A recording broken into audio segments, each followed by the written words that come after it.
నమస్తే యాదవ్ గారు. నమస్కారం అండి. సార్ మీరు బీజేపీలో చాలా పెద్ద నేత. యశ్వంతనగర్ డివిజన్‌లో గత 20 సంవత్సరాల నుంచి ఉన్నారు. సార్ మీకు ఇదేంటో తెలుసా? ఇంత చిన్న డివైస్. తెలియదండి. మీరు పాన్ ఏమన్నా తింటుంటారా సార్? పాన్ షాప్‌లోకి పోతుంటారా? నాకు అలవాట్లేదండి. సిగరెట్ ఏమైనా తాగుతుంటారా? అలవాట్లేదండి. ఇది 2018లో బీజేపీ గవర్నమెంట్ బ్యాన్ చేసింది. దీన్ని ఎందుకు బ్యాన్ చేసిందంటే వరల్డ్ వైడ్ దీన్ని తాగి యూత్ మేజర్‌గా మన 18 నుంచి 25 ఇయర్స్ పిల్లలు దీన్ని తాగి వాళ్ళ నర్వస్ సిస్టమ్ దెబ్బతింటుంది. ఇదేంటంటే సిగరెట్‌కి ఒక ఆల్టర్‌నేటివ్ అన్నమాట. సిగరెట్ తాగి ఎవరైనా మీ దగ్గరకొచ్చారనుకోండి స్మెల్ గుర్తుపడతారా మీరు?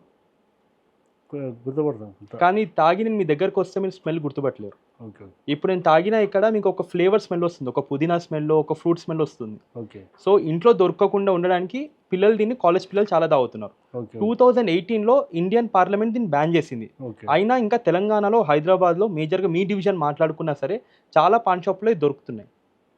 ఇవి దొరుకుతున్నాయని చెప్పి మనం అక్కడ లోకల్ కార్పొరేటర్లకు గానీ, లేకపోతే పోలీస్ డిపార్ట్మెంట్‌కి ఇంక్లూడింగ్ డీసీపీ కూడా ఇంటిమేట్ చేసాం. ఇంటిమేట్ చేసి మీడియా వేసినా సరే దీన్ని ఇంకా అమ్ముతున్నారు. ఏంటి అని చెప్పి మనం ఎళ్లి కనుక్కుంటే ఒక్కొక్క పాన్ షాప్ 80,000 నుంచి రూ. 1,00,000 ఒక డిపార్ట్మెంట్‌కి ఇస్తున్నారని చెప్పారు. ఏ డిపార్ట్మెంట్ అని మనం చెప్పడం కంటే అది ప్రజలకే వదిలేద్దాం. సో ఇప్పుడు ఇది తాగుతున్నాం సార్. ఎగ్జాంపుల్ మీకు ఇక్కడే కొట్టి చూపిస్తాను. మీకు స్మెల్ సిగరెట్ తాగినట్టు అనిపిస్తుందా ఇక్కడ? ఏమనిపించట్లేదు. సార్ ఇంత హార్మ్‌ఫుల్‌ని ప్రజలు తాగడానికి ఇంకా అలౌ చేస్తున్నారు. సో మీ ఏరియాలో ఉండే పోలీస్ డిపార్ట్మెంట్ అస్సలు పట్టించుకోవట్లేదు. దాని మీద మీ స్పందన?